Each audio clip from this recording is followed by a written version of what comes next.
welcome to another RSR. Tonight I'm reviewing United States 0, Uruguay 1 in CONMEBOL Copa América Group C. Uruguay moves on. Panama moves on. The United States are eliminated with Bolivia. The United States get grouped at the Copa América.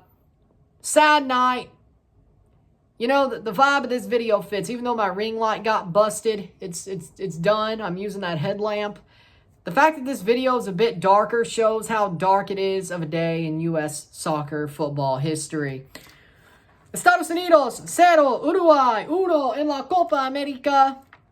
Grupo C, Uruguay avanzar y Panamá avanzar de la cuartos de final. Estados Unidos y Bolivia eliminado de la Copa América. Estados Unidos eliminado. Fracaso, fracaso, fracaso. Goals were scored as follows. At the half, it's 0-0, but Uruguay has .62 expected goals. USA only has .1. That's all I had to say. They played like punks. The USA played like punks. They knew they needed to win and get the goal, get the win, because there was no way Bolivia was drawing Panama. They did for like 5 minutes there, but when Bolivia was drawing Panama, the USA gave up a goal as soon as they knew it was a draw for a while. Sadly enough, that's not good.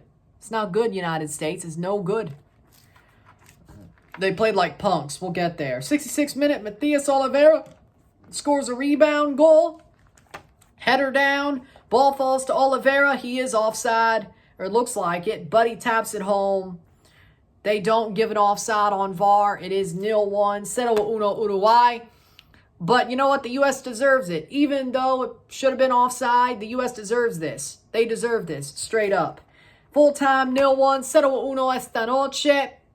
A horrible, horrible, horrible performance from the United States men's national team leads to them getting grouped. Well, 2 of them, I guess. 8 shots to 12, 3 shots on goal to 4, 50% possession to 50% possession, 316 passes to 317, 73% pass accuracy to 72, 12 fouls to 12, 1 offside to 0, 2 yellow cards to 1, 0 red cards to 0, 2 corners to 3.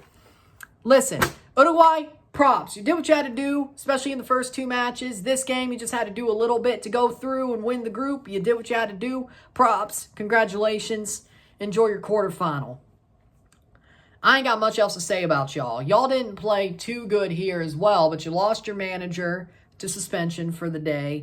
And besides, you were pretty much already through. Even if you did lose this game, the goal differential probably wouldn't have swung that far anyway to even get knocked out of the group, let alone be second place. So, y'all were fine.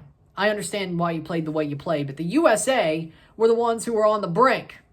The United States were on the damn brink in this match. And what did they do? Nothing. They played like crap. They played like punks. 3 shots on goal. 8 shots overall. They played like punks. They did not meet the moment. At least last night, Mexico met the moment. They just couldn't score. The USA played like, oh, a draw is fine. A draw is fine. No, it's not. You idiots. No, it's not. No. What, you thought Bolivia was going to draw Panama? What, you thought that? Like, seriously. Like, look at the freaking press conference the U.S. had yesterday. They were afraid. Pulisic and Berhalter were shaking in their damn boots during that press conference. When they were talking to the press. During this match, or before this match. They knew they were screwed, and the U.S. played like it. They didn't show any fight, which is horrible, because the U.S. players from before this era would be absolutely disgusted with the United States men's national team tonight. They would be. They would absolutely be disgusted. You know why? You know why? Because Clint Dempsey has heart. Landon Donovan had heart. Casey Keller had heart. Hercules Gomez had heart. Josie Altidore had heart. Michael Bradley, when he was good, had heart. Every U.S. player that came before may not have had the talent that these guys think they do. Because let me tell you, Christian Pulisic isn't the LeBron James of soccer. If he is, I can tell you how he is. He's overrated as all hell. Just like LeBron is overrated as all hell. That's how he's the LeBron James of soccer. He's overrated. Absolutely overrated. Christian Pulisic doesn't have the stones to say he's the best United States player in history. He's better than Landon Donovan, in my opinion, technically. Clint Dempsey still clears that guy. I don't care. He only plays better in a USA shirt when it's against Mexico. When it's against teams that, of course, he should play better against. When it's Uruguay, you don't hear a peep out of him. When it's Panama, when you're down a man, you don't hear a peep out of him. Not a thing. Christian Pulisic is overrated. Gio Reyna. Well, I guess we know now why Edin Terzic didn't like him. Because nothing from Gio Reyna against teams that are better than Mexico. Folarin Balogun finally got goals in this tournament. He might be the only person with a positive progress report during this tournament. Ironically enough, the striker they were hoping for finally had his moments in this tournament. He finally scored goals against Bolivia and Panama. He still couldn't do shit against Uruguay. But hey, at least he had a really good tournament compared to some of these other guys. It's just facts. They do not have the heart. This United States men's national team does not have the heart that teams before did. They may have more talent, and that's a may. That's a may. A may have more talent. You could argue, but after this, I wouldn't. But they certainly have no heart. This team has no heart, but I'll get on Berhalter as well. Don't worry. But let me start with the team. They have no heart. None. A good manager would come in there and tell them, guys, you have been given everything by the people who played here in the past. They have set you up to make this sport bigger than some other ones in this country. They have set you up well. Do not squander what Landon, what Clint, what Josie, what Casey, what other players gave you. Brian McBride, do not waste it. Do not. That's what a good manager would have done. Yes, we know the tactics for this match. Yes, we know we think we have talent. Prove it for once in your lives and stop acting like a bunch of overpaid, overrated prima donnas. Don't act like it's going to be given to you. Because, you have the opportunity at a silver platter. But you can't turn an opportunity into good if you can't make some lemonade out of the lemons you've been handed. All right? Wake up. Wake up. This ain't Mexico no more. If you want to hang your hat on stomping out Mexico in their worst era, okay. But that doesn't do anything anymore. Not a lick. Not a thing. It doesn't. Because let me tell you something. That doesn't change the fact the United States are fraudulent. They're not young anymore. Yeah, losing to the Netherlands, getting out tacticked by Louis van Gaal. Okay, that's fine.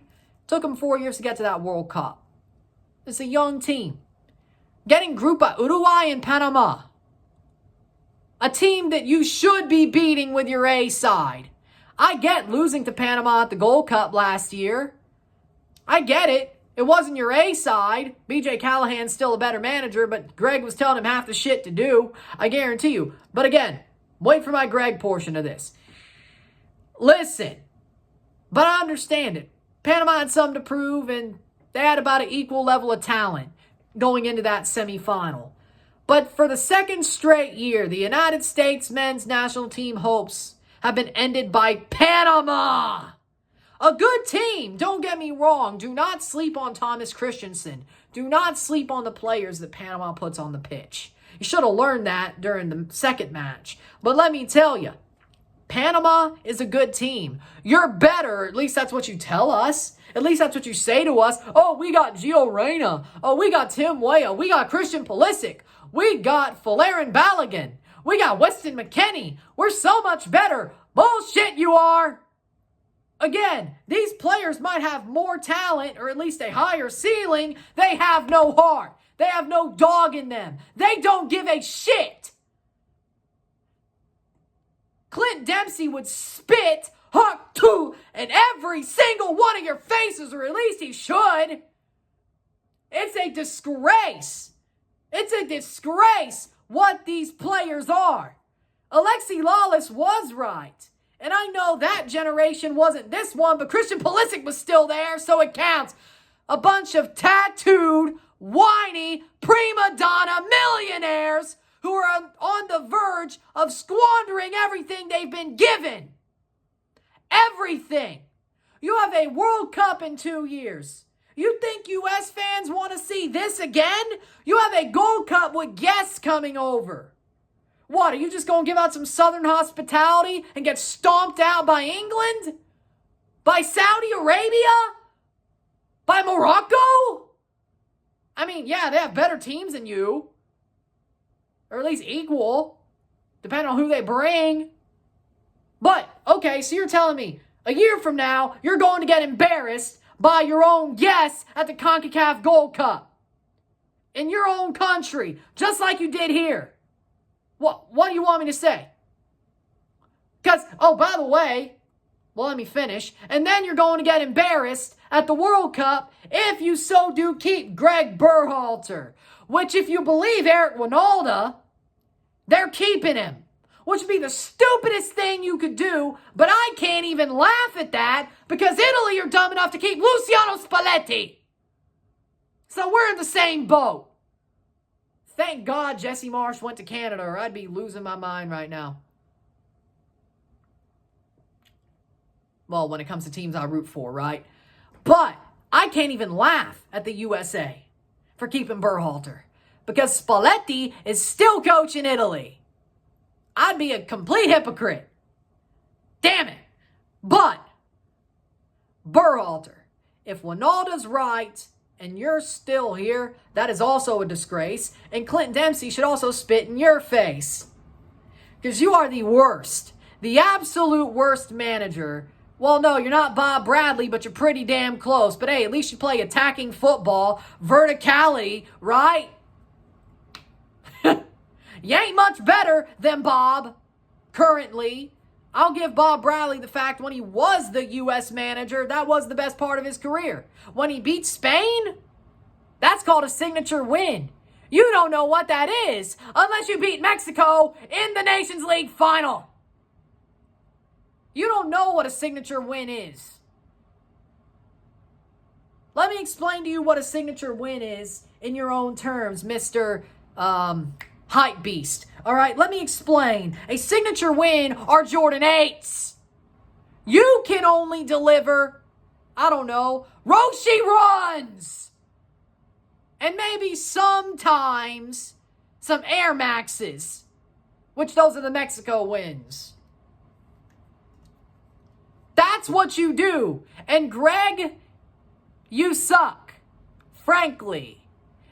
But if the Federation, I hope Alexi Lawless is right. And I've never said that in my life. But he's had some really good W takes for the past 2 weeks. I don't know if Fox has let him do that or he just had a brain transplant. I don't know. But what I do know is when Alexi Lawless stops carrying water for you and saying you deserve to lose your job, if you lose and get grouped, you're done. Or at least that's what you should be. I would think if Alexi stops carrying water for you, I think Eric would be wrong, right? But I don't know. This federation is so damn dumb and so nepotistic that you might just stay instead of being behind a Burger King counter singing, ding, fries are done, ding, fries are done, I gotta run, I gotta run. I work at Burger King making Flamboy Whoppers, I wear paper hats. Would you like an apple pie with that? Would you like an apple pie with that? That's what you should be doing. You couldn't buy your sneakers no more, but hey, at least you look better above that because you'd stop looking like a hobo. You'd have to wear a polo shirt and some better pants that are probably jeans instead of your t-shirt and sweatpants. Because you spend all your money on your damn shoes. Right?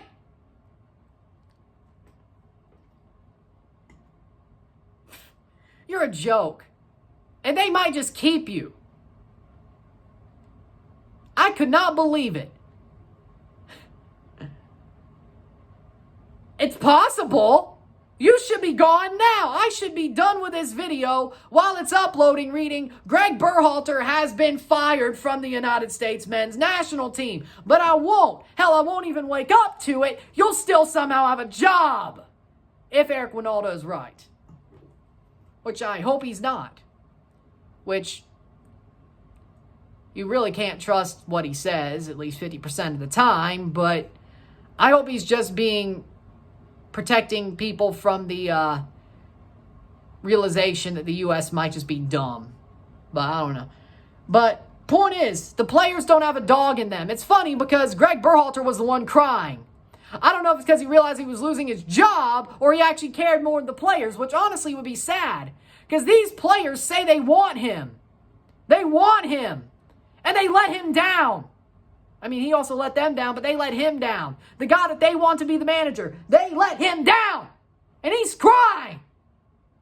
Which I don't blame him. You should be if you're going to get knocked out of a tournament like this and absolutely screw up a great chance to be something better than, oh, we beat Mexico every time we play them. He's crying. I actually feel sorry for him. You want him. These players want him. Over Jesse Marsh. That's the worst decision you've ever made. On Canada Day, y'all got grouped. Canada are the kings of CONCACAF with the guy that you didn't want. So it is the player's fault. Well, Greg sucks, but it also, again, all leads back to these overrated prima donna players. Wow. What a clown car. And by the way, Mexico and the USA got groups of life. They got grouped. Canada got the group of death, still got only 4 points, like Mexico did, and got one more point than the USA and made it to the quarterfinals. It's different level here. I don't care. It's a different level here. They got the group of death, and they got out of the group. You got groups of life, and you choked. You got 3. Mexico got 4. They only scored a goal. You scored more. Good for you than both teams. But doesn't matter when you're sitting on your damn couch for 2 weeks before you go back to Europe and go drink your Chianti and get your money and drive your damn Bugatti. So what, man? So damn what? So damn what? The first thing Greg Berhalter better hear when he walks back to that locker room is, "You're fired! Take out the trash!" And honestly, half of these players need to get a tongue lashing too. But they won't. Either by a new manager, by Matt Crocker, by anybody worth a damn. They're not going to get it. You know why? Or even if they did, they wouldn't care. You can't put passion into somebody. You can't make somebody build passion. You could teach somebody how to play, but you can't lead a horse to water. And what I mean water is you can't lead a player to being passionate when they never have a day in their damn life. And that's simple. Man of the match for me, Oliveira. He got the goal. Good for him. With that being said, that's all I got to say. The USA, you're a disgrace. You're a legitimate disgrace. You're a legitimate disgrace. Oh, by the way, you're the first ever host nation not to make it out of the group stage of a Copa America. You know how bad you have to be to do that? Oh, by the way, speaking of Copas in a Centenario-style format on this soil, a team with Michael Orozco Fiscal and Matt Basler made the semifinal, and this team, who they say is more talented, didn't. A team coached by Jurgen Klinsmann. End stage Jurgen Klinsmann. By the way, they had 0 shots in that semifinal. And this team can't get out of the group? With Uruguay, Bolivia, and Panama. What? What? What? Makes no sense to me. This is a new low. The U.S. just keep finding ways to drill down deeper. And you thought it was over. Wow. I'm surprised. With that being said, yeah, that'll do. If you like this video, like it, share, subscribe. You know what it is. Hit that like button, hit that subscribe button, hit that bell notification button, subscribe, send super chats on the live streams, comment on this video, put us in playlist, share with friends and family, all that great stuff. I will see you tomorrow for a live watch along and review of Brazil versus Colombia. There are 9 teams left in this tournament, and the USA ain't one of them. Mexico isn't either, but Canada is. Woo, baby! Panama is too. Good for you. But commiserations to the United States, commiserations to Bolivia. Felicidades, Uruguay y Panama. Congratulations, Uruguay and Panama, for advancing. And we'll see you at the quarters. But we won't see the USA. They'll be sitting on their couch. Deservedly so. Punks. With that being said, I'm Rant and I'm out. Peace. See you later.